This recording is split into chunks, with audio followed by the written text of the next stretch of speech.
నమస్తే. Mood of ఆంధ్రాకు స్వాగతం. దేవర్ సినిమా చూసినాను ఇందాక.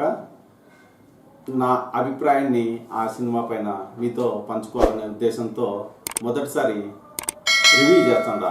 నిజానికి నాకు సినిమా గురించి ఏమీ తెలియదని ముందుగా మీకు విజ్ఞప్తి చేసుకుంటాను.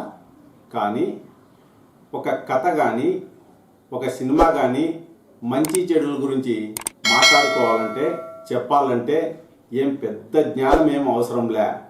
మనసుకు అది అతుక్కునేటట్టు ఉంటే అది మంచి సినిమా అవుతుంది. మనకు కొంతకాలం ఏదైతే గుర్తుంటుందో అది మంచి కథ అయినా అవుతుంది, మంచి సినిమా అయినా అవుతుంది. ఇప్పుడు మహాభారతం అనేది తరతరాల కూడా ఎందుకు గుర్తుపెట్టుకుంటున్నాయంటే అందులో ఉండే ఆ కథ గొప్పతనం. ఎక్కడా కూడా మహాభారతంలో ఆ బిగువు సడలదు. ప్రతి పాత్ర కూడా మన హృదయాలను టచ్ చేస్తుంది. అందుకే మహాభారతాన్ని అందరూ కూడా గొప్పగా ఆరాధిస్తున్నారు ఈ రోజుకి. దానికేమీ చదువు సంధ్యలతో సంబంధంలే. మహాభారతంలో కర్ణుడి పాత్ర కానీ, దుర్యోధనుడి పాత్ర కానీ, అర్జునుడి పాత్ర కానీ, ధర్మరాజు పాత్ర కానీ, భీష్ముడు, విదురుడు, అట్లే ధృతరాష్ట్రుడు, వీళ్ళ పాత్రలను మన జీవితానికి అప్లై చేసుకొని మాట్లాడుకుంటాం. అది వాస్తవం. ఎందుకంటే అందులో ఒక యథార్థ జీవితం ఉంది. అందుకు కాబట్టి అది ఎప్పటికీ గొప్ప కథగా మనము మాట్లాడుకుంటున్నాం, చెప్పుకుంటున్నాం. ఇక దేవర సినిమాకు మనం పదం.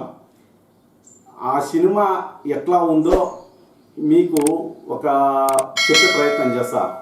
ఆంధ్ర తమిళనాడు సరిహద్దుల్లో రత్నగిరి అనే ప్రాంతంలో ఎర్ర సముద్రం ఉంటుంది. ఆ ఎర్ర సముద్రం పక్కనే ఒక కొండ ఉంటుంది. ఆ కొండ మీద 4 గ్రామాలు ఉంటాయి. ఆ 4 గ్రామాల కేంద్రంగానే సినిమా నడుస్తుంది. మనకు ఈ సినిమా చూసిన వాళ్ళ అదృష్టం ఏంటంటే సముద్రం, అడవులు, ఆ రెండింటిని మనము దాదాపు 2.5 గంటల పాటు చూసే అవకాశం లభిస్తుంది. అది కంటికి మంచి విజనరీని, అట్టే మనసుకు ఆహ్లాదాన్ని ఇస్తుంది. కానీ ఈ సినిమా ఎత్తుగడ నాకు నచ్చలే. ఆ ఎర్ర సముద్రం దగ్గరికి తీసుకెళ్ళడానికి దర్శకుడు అనవసరంగా కొన్ని పాత్రలను సృష్టించాడని అనిపించింది. ఏంటంటే ఎన్టీఆర్ దేవర అనే పాత్రలో ఉంటాడు, విలన్ బైరా అనే పాత్రలో ఉంటాడు, సైఫ్ అలీ ఖాన్ ఎవరో ఆయన.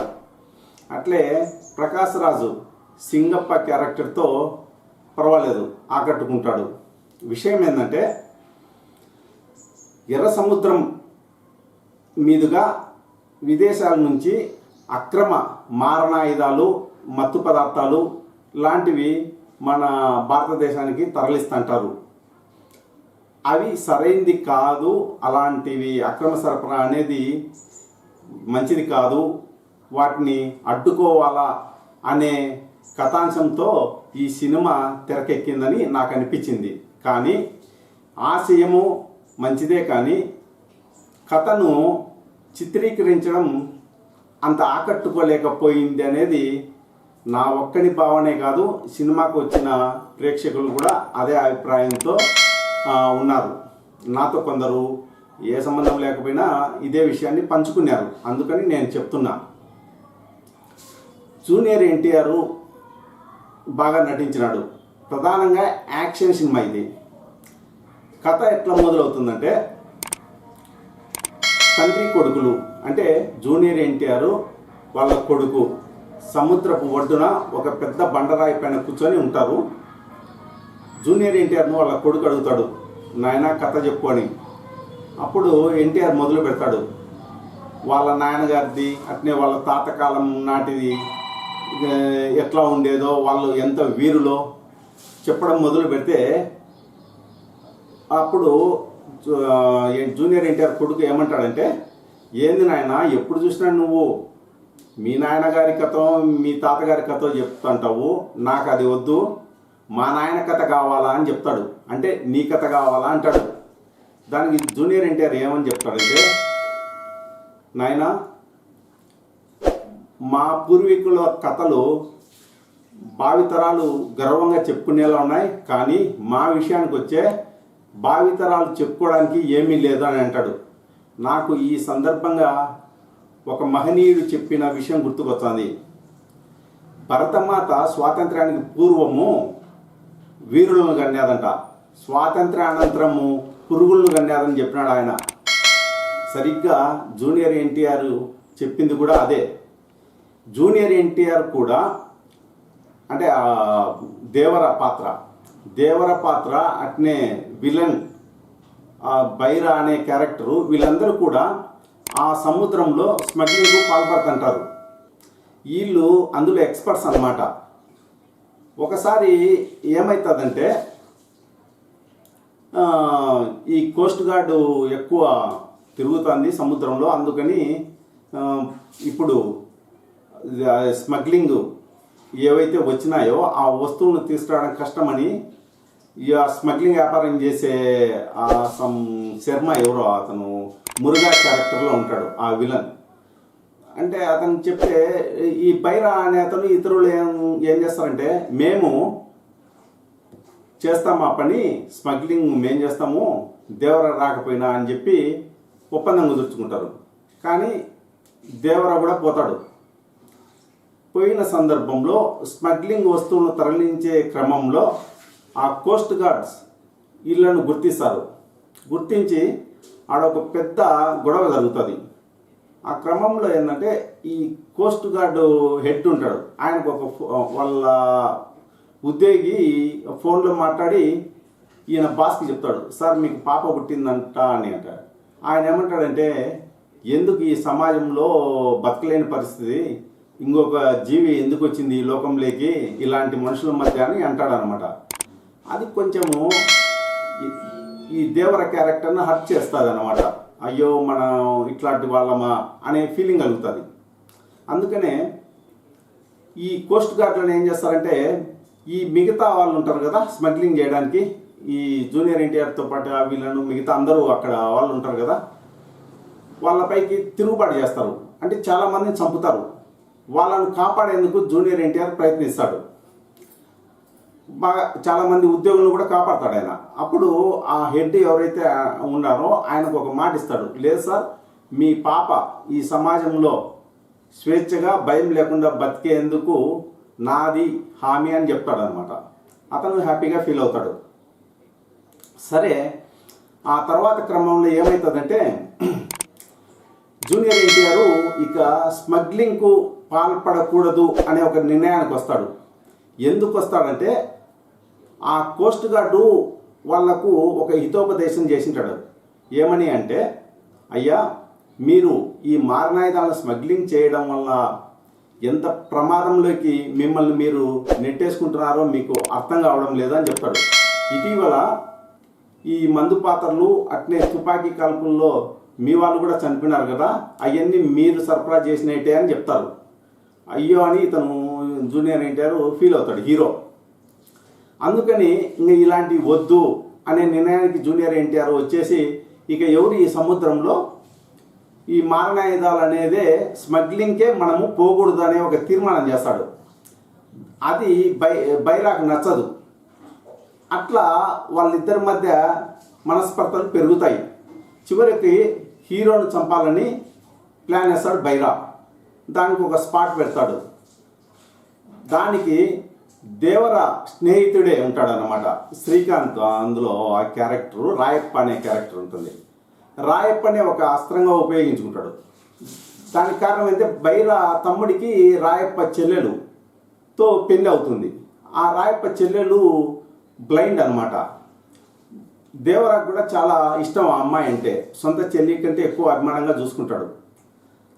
కాబట్టి ఆ పెళ్ళికి ఇతనే దగ్గరుండి అంతా చూస్తాడు. ఆట పాటలతో చిందులేస్తారు. కానీ మత్తులో ఉండగా దేవర హీరో ఆ పెళ్ళి సందడిలో వీళ్ళ ప్రోద్బలంతో బైరా ప్రోద్బలంతో ఈ శ్రీకాంత్ ఏం చేస్తాడంటే దేవర దగ్గరికి పోయి ఇట్లా స్మగ్లింగ్కు వాళ్ళు ఎవరో పాల్పడుతున్నారని తెలిసింది, అది చూడు అంటాడు. పాపం ఇతను పోతాడు. అక్కడికి పోతే రౌడీలు ఉంటారు, వాళ్ళని చంపేస్తాడు హీరో. అది అంతటితో మళ్ళా ఒక హెచ్చరిక చేస్తాడు, రే నేను ఇక్కడి నుంచి వదిలేసి వెళ్ళిపోతున్నా, ఎవరికి కనపరాను అని పోతాడు. అది ఇంటర్వెల్ తర్వాత ఏంటంటే ఇతను కనిపించకుండా పోతాడు. ఈ దేవర కొడుకు చిన్న జూనియర్ ఎన్టీఆర్, అతను కూడా డబుల్ యాక్షన్ అనమాట.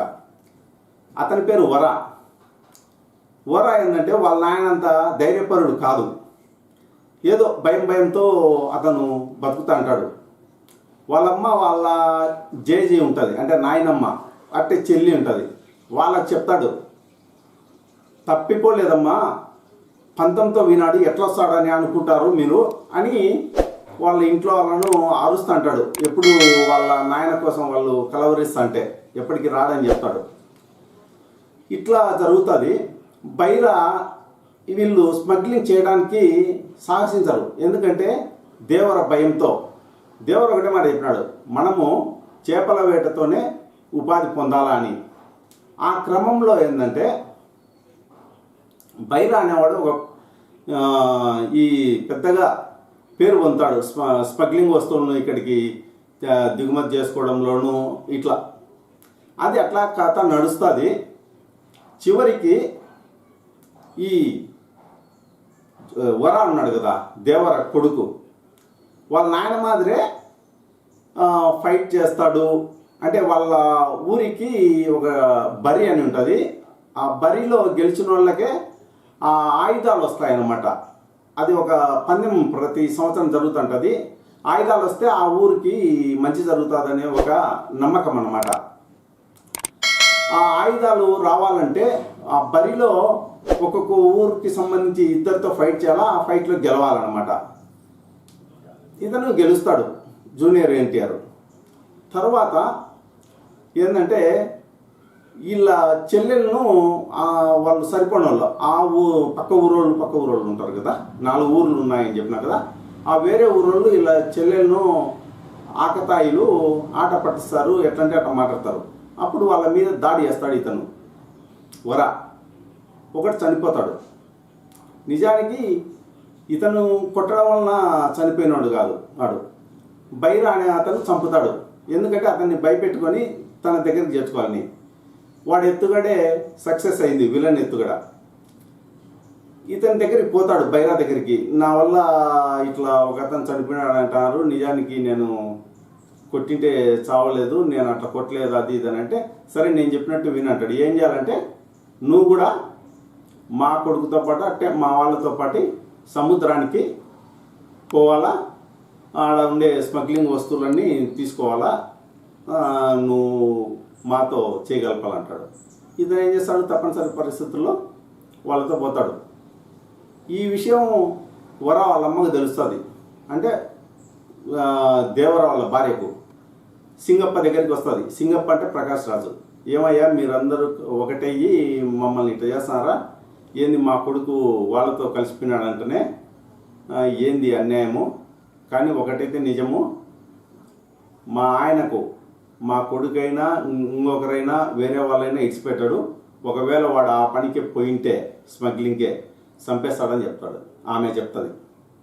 అప్పుడు సింగప్ప చెప్తాడు, లేదమ్మా మీ ఆయన ఎప్పుడో 12 ఏళ్ళ కిందటనే చనిపోయినాడు అంటే, మరి ఇంతకాలము ఎవరు భయపెట్టింది అది అని అంటే, ఎవరో కాదు నీ కొడుకే అని అతను షాకింగ్ విషయం చెప్తాడు.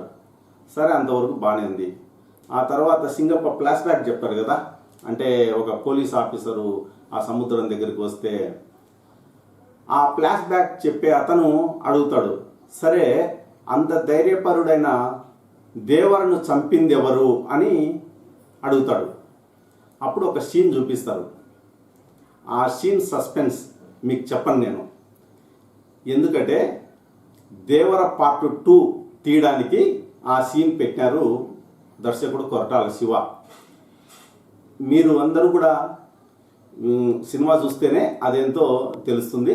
నేను ఈ సినిమాకు ఇచ్చే రేటింగ్ 2/5. Thank you.